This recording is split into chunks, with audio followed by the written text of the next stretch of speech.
Rowland, thank you so much for joining me for a coffee with the editor. Our topic today is quite a hot topic in terms of the African high-speed rail, and I attended the webinar where you present and you had some interesting thoughts, so I thought it was a good time to pick your brain. So welcome. So in your opinion, the African high-speed rail, is this something that's going to happen? How far behind are we? And what really are the opportunities? As an integrated network, that's the new concept.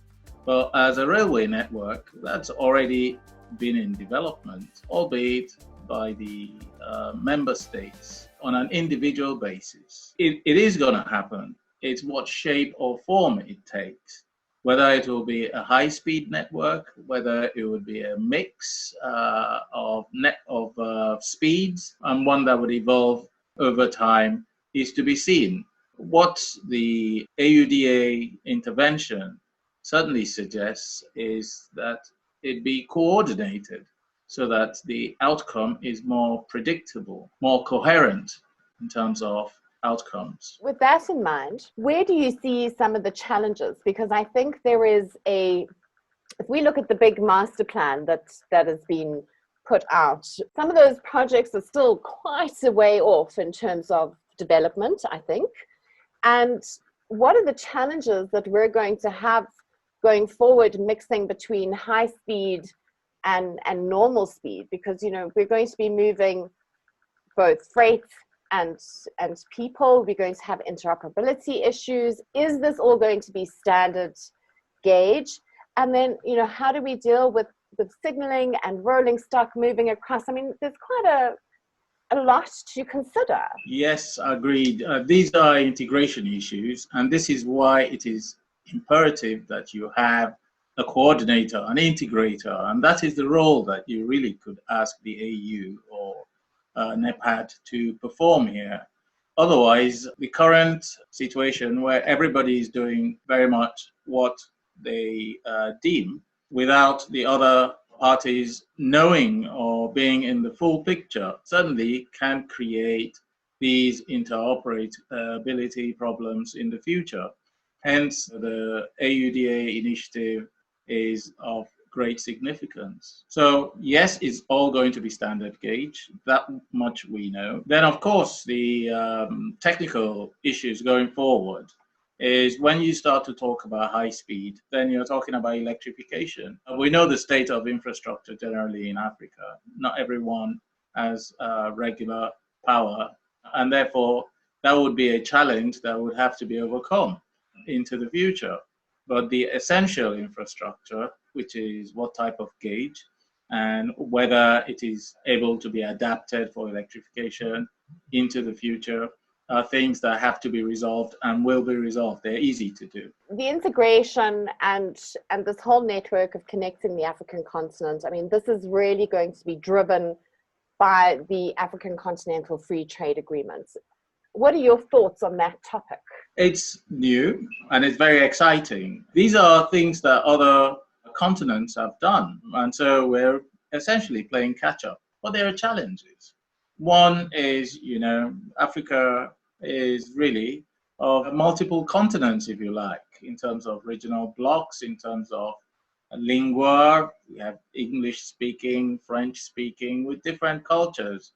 And we have traditionally traded as individual states with the outside world. There has never been some kind of harmony. But integration will now enable us to actually know more and to trade more with ourselves. So the continental free trade area, very, very key, but it is being the capacity to police it and the capacity to ensure that everybody conforms or complies with uniform rules is going to be a challenge going forward, no doubt. So just getting back to regional high-speed rail network, you did raise some concerns during your presentation. Do you want to just touch on those? Yes, there were issues, but again, as I said earlier, perhaps it is worth restating where we are today before we really start to talk about the issues, because I think there's a bit of confusion amongst quite a lot of people, and I think it informed the first question You asked in terms of, will we ever have it done? It is worth stating that some of the railway links actually predate the Lagos Declaration of 2013, both in terms of conception and in initiation. Whereas some of these links have been completed already, others are in various stages of development, from being on the drawing board to being in procurement, under construction, in operation, and so on. Take, for instance, Casablanca to Tangiers, which is part of Casablanca to Sidi Bel Abbes link. This was completed in 2018 and is already in service. It is a high-speed service traveling at about 320 kilometers an hour in the Tangiers to Kenitra section. It's the first of its kind in Africa. We've got the 4.5 billion Addis Ababa to Djibouti, which was completed in 2017. That's already in operation as well. It's the first transnational electrified line in Africa. So we're already rolling out the first. Alexandria to Mersa Matruh is part of Alexandria to Benghazi link. It's complete as well and it's in operation. So is Alexandria to Kenya, which is part of Alexandria to Khartoum. Mombasa to Nairobi standard gauge has been completed and is in operation. The Madaraka Express, as it is known, which replaces the old Lunatic Express, the old meter gauge line from Kampala to Mombasa, which is a collection of lines. It's part of a collection of lines from Mombasa to Bangui in Central African Republic, through Kampala in Uganda and Juba in South Sudan. So as you can see, there are many of these lines that are already under development and even being completed. Dar es Salaam to Kigali is under construction with phase from Dar to Morogoro completed and in service. Abuja to Kaduna is completed and in service, which is part of the Algiers-Abuja-Lagos line. Lagos to Ibadan, which is also a part of it, is nearing completion, while Kano to Maradi in Niger Republic is in procurement. Accra to Ouagadougou is in procurement. Abidjan to Ouagadougou is also underway. Cotonou to Niamey is also in view. So as you can see, we're slowly building up this network of links, and they're all standard gauge, and they're all working and in progress. But the issues continue to loom large and continue to invite concern. I talked about the strategic being the absence of domestication of the Agenda 2063 amongst the states, because this is palpable and it is hardly referenced when they carry out their railway projects. It's been 7 years since the Lagos Declaration, and all we have seen by way of implementation, it's a detailed scoping study. I reckon that valuable time has been lost, which needs to be recovered. We're talking in terms of maybe 4 to 5 years. What about strategy, which flows from the high-level quantitative objectives? We seem to assume that all we have to do is construct railway infrastructure. We would then have achieved our objectives as long as the railway is running. But I dare say that this is only part one. Second part would be ensuring that the benefits flow to the people of Africa through tangible improvements in the economy, enabling development and raising living standards. So we must define tangible metrics for the benefits realization phase. I reckon we've lost valuable time with these projects. The point I was making about part two, in terms of the objectives, would be ensuring that the benefits flow to the people of Africa through tangible improvements in the economy, thereby enabling development and raising living standards. So we must define tangible metrics for the benefits realization phase. That we still don't do, or we don't have. Is anyone coordinating the projects to ensure integration and synergy with one another that we were talking about earlier? Not really. And this is where Agenda 2063 comes in. The other matter that I raised strategically was the fact that we do not seem to play to our strengths when we engage with the big boys of the world, such as China, Russia, USA, or the EU, because we appear to be pursuing incohesive or incoherent, continentally focused strategies and are driven more by our myopic local interests to the detriment of the bigger African picture.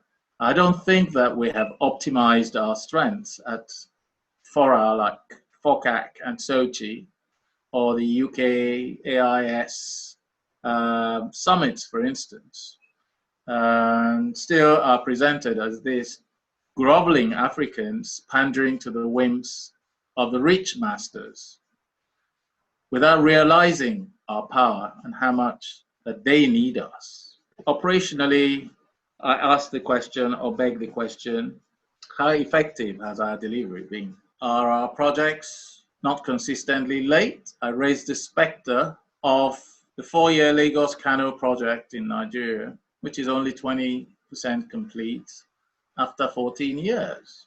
The 4-year Lagos to Calabar project as well in Lagos or in Nigeria, which hasn't commenced.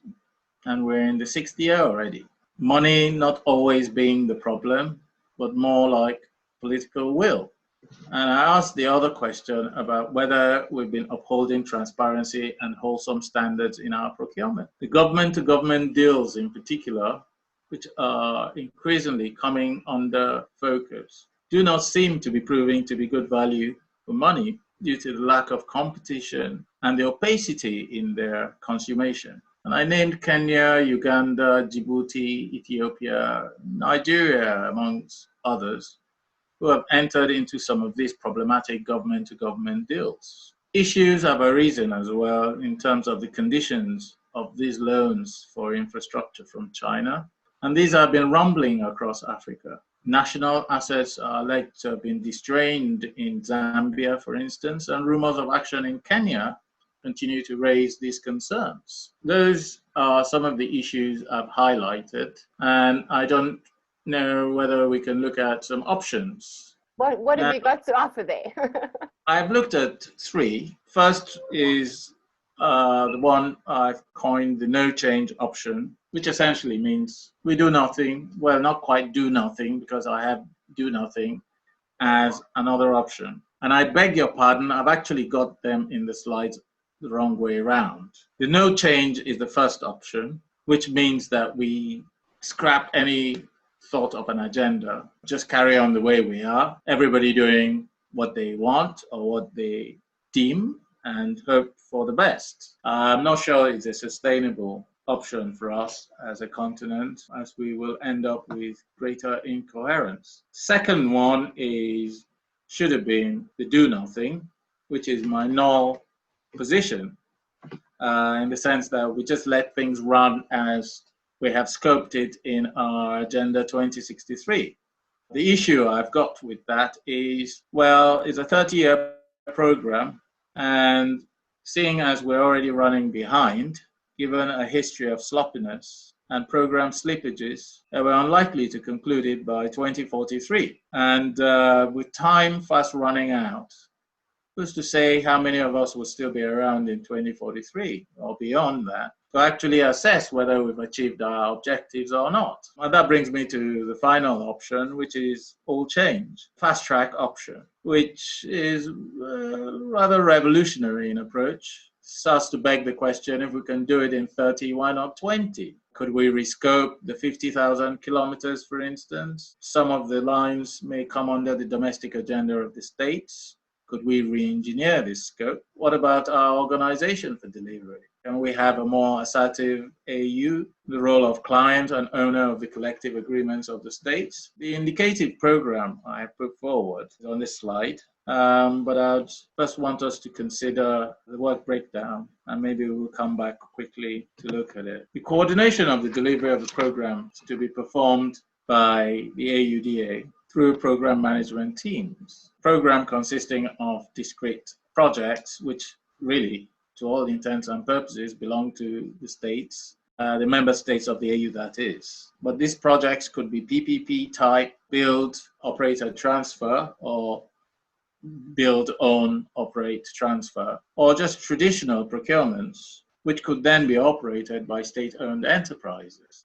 This makes the intervention of a third-party arbiter in coordination the more imperative. So the client owner of the overall program is the Council of Heads of Government, and its authority is devolved to the AU, who appoint a champion to deliver the program. It will establish a program directorate, coordinate the program through program management offices along REC lines. Now, the RECs are the regional economic communities, which I refer to here. We've got quite a few of them. The UMA, which is the Arab Maghreb Union, EAC, which is the East African Community, and they've all got various members. There are overlaps in some of them, and this is what I meant by we may then rationalize these program management offices to align them with the number of links or the geographical spread of the links, just to make them more harmonious. But essentially, the remit is accountable to a steering committee that will sit within the AU or the AUDA, comprising of key stakeholders.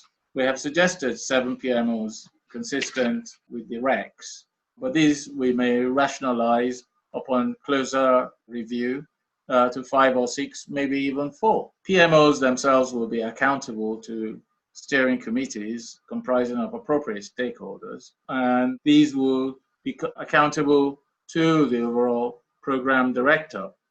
Now, the key role of the director or the directorate is to develop a program model and to coordinate, monitor, and evaluate performance of the projects and program, and feed these into the model and provide advisory on remedial actions as necessary. There will also be consultative councils of transport ministers that will liaise with the steering committees to troubleshoot and realign policies, review progress, and feedback to the heads of government and council. It may be that the consultative councils are only at the REC levels to cut down on red tape, but these are issues that need to be decided closer to where the work is. So in the first 12 months, going back to the program, we will establish these program teams.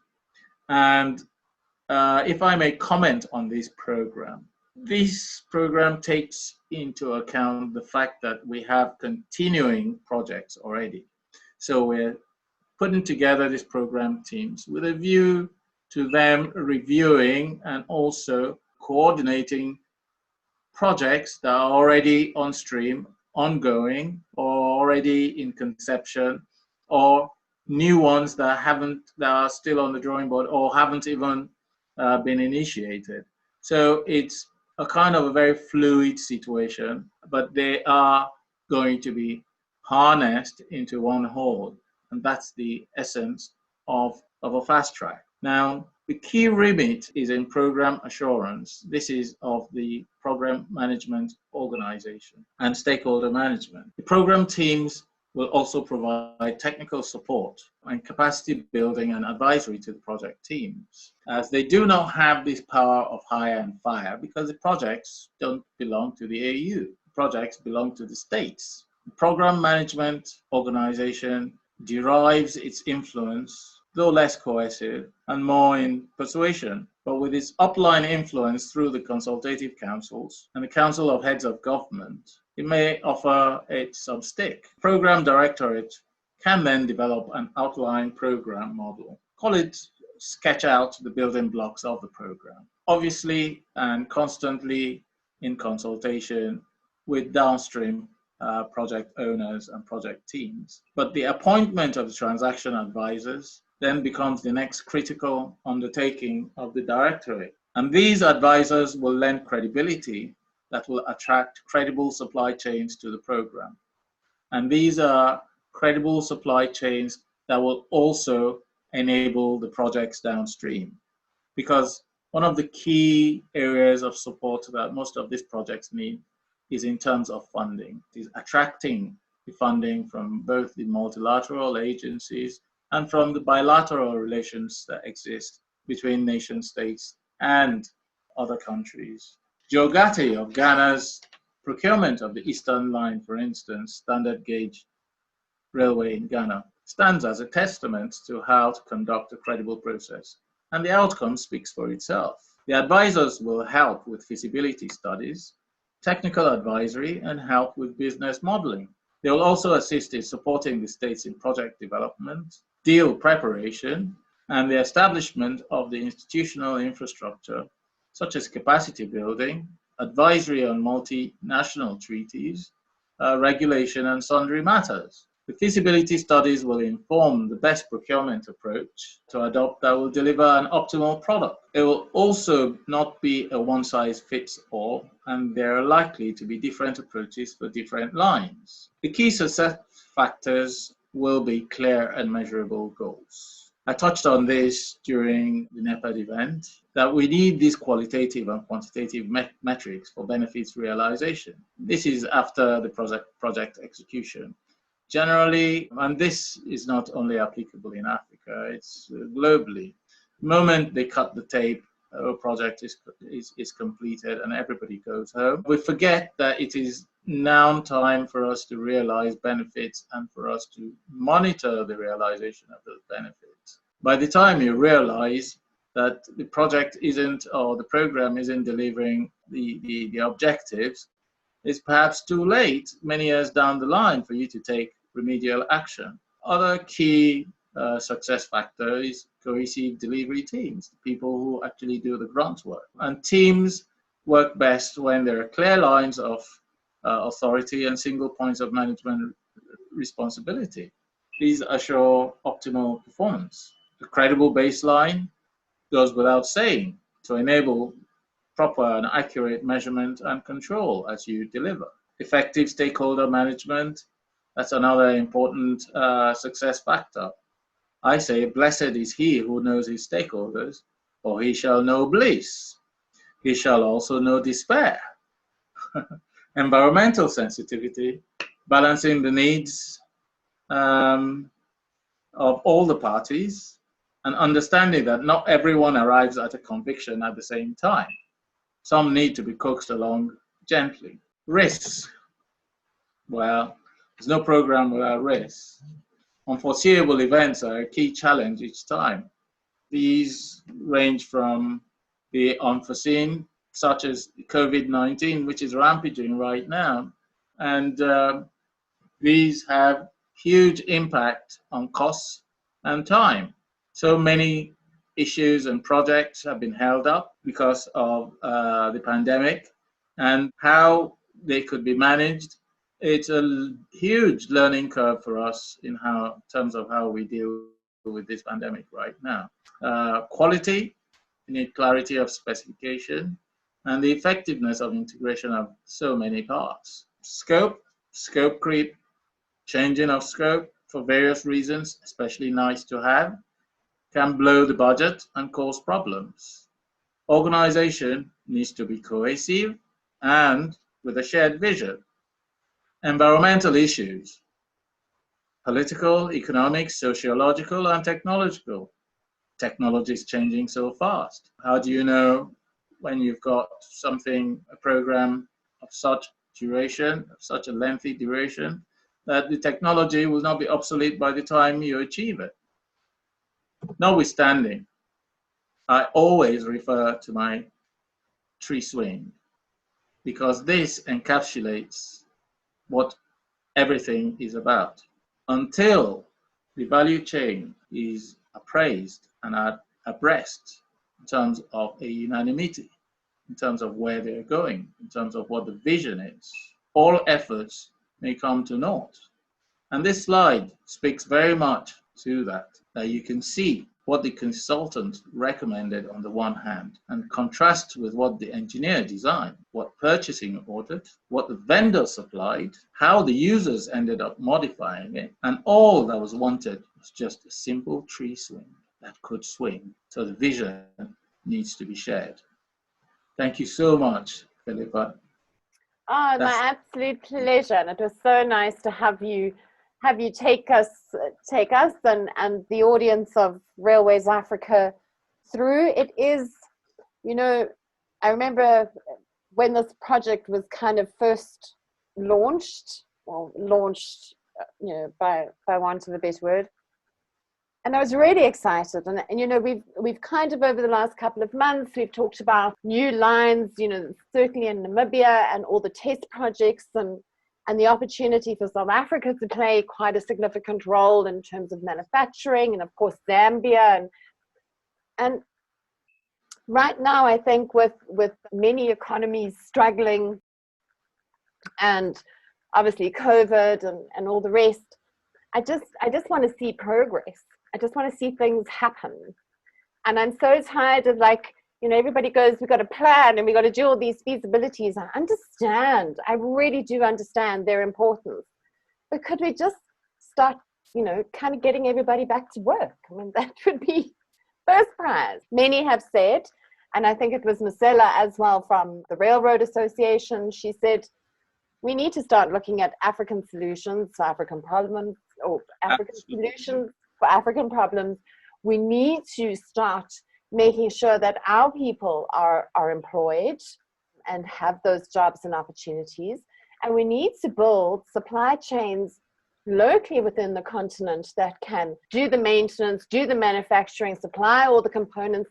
We can't always be relying on the outside. We need to start trading and manufacturing and industrializing here in Africa, and even if it's under license, you know, from the internationals, but we really need to kind of get that going. And ultimately, I do see this as a catalyst. In fact, I believe rail is a catalyst for economic stimulation of the region and the continent, and hence why I'm so excited. No, and you're so right. Right on the money. The stimulus it gives to the economy in terms of the number of people. Mobility has always been a stimulus. People are so mobile. They need to explore. They need to open up their horizons. And there's no doubt that with greater mobility and the ability to reach other parts of Africa and to stimulate trade between us. Because when you look at the evolution of Africa over time, trade routes or the trade channels have always been out of Africa to foreign lands. It's rarely been within Africa. And that's largely because we have essentially remained a source of raw material for the world. And it's important that Africa starts to industrialize. And a lot of the strategic frameworks by the AU that integrate with or that are within the Agenda 2063 with a view to Africa actually raising its game and looking for that development to come. So I'm all for it, and I agree with you. Well, again, thank you very much for your time, and I look forward to catching up with you again soon.